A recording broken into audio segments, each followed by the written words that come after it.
For thousands of years, people in the Arctic have used kayaks to hunt, and for good reason. These slender vessels glide swiftly in the water and are light enough to carry. High-tech materials make today's wooden kayaks more durable than ever, yet still a glorious way to slice through the water.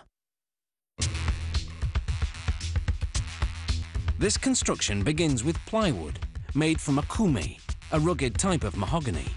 A computer-guided routing machine cuts out the boat's various parts. One has finger joints that interlock with another piece to make one long strip. These panels will cover the sides of the vessel and most of the top. The planks are only 4 millimeters thick. The entire kayak will weigh just 17 kilograms. These are bulkheads, end panels, footrests, and curved pieces to support the deck and sides. After applying 2 coats of epoxy resin, a craftsman assembles the parts and secures them in a jig for 6 hours until the glue sets. The side panels will span the entire length of the boat, which is just over 5 meters. Assembling the kayak is pretty straightforward, so if you want to save money and do it yourself, you can buy this kayak cheaper as a kit. The end panels are planed and sanded to create a curved tip.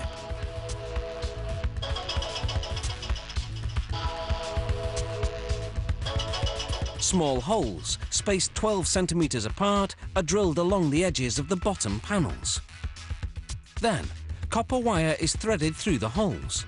This stitches the panels together temporarily, keeping them flexible and thereby easy to assemble for gluing.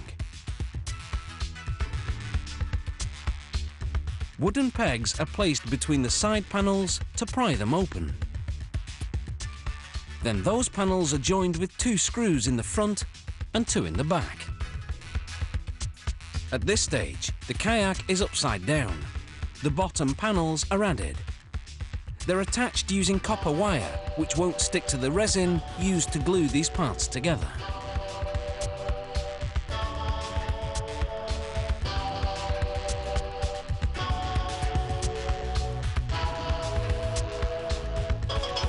After the boat is flipped, a bulkhead is added using more wire. Using a putty knife as a gauge, the craftsman ensures the gaps at the seams are even. Then he flips the boat and coats the seams in resin. It's left to dry for 6 hours, just part of the 40 hours it takes to build the kayak. Before the glue hardens, the top of the boat is checked to make sure that it's level. The pieces can be adjusted if need be.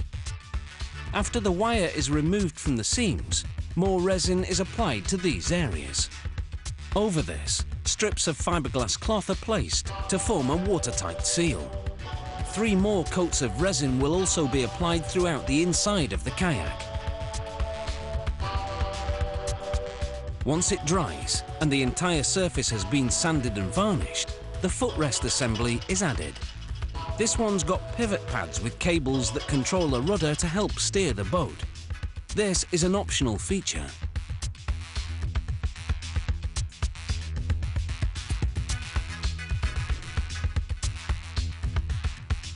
Next, resin is applied along the kayak's upper rim. The top panel is added to form the deck.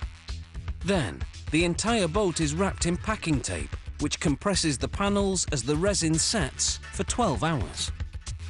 These pieces form a raised rim around where the kayaker sits. A waterproof skirt fits under this rim, keeping the area dry in the water. The deck gets 2 coats of resin. An hour later, fiberglass is spread over the bottom to seal and protect the wood. The bottom then gets 3 coats of resin. Next, up to 6 coats of varnish are sprayed on, depending on the type of finish the boat will have. This protects the wood from sun damage. A foam backrest is added, and then a seat.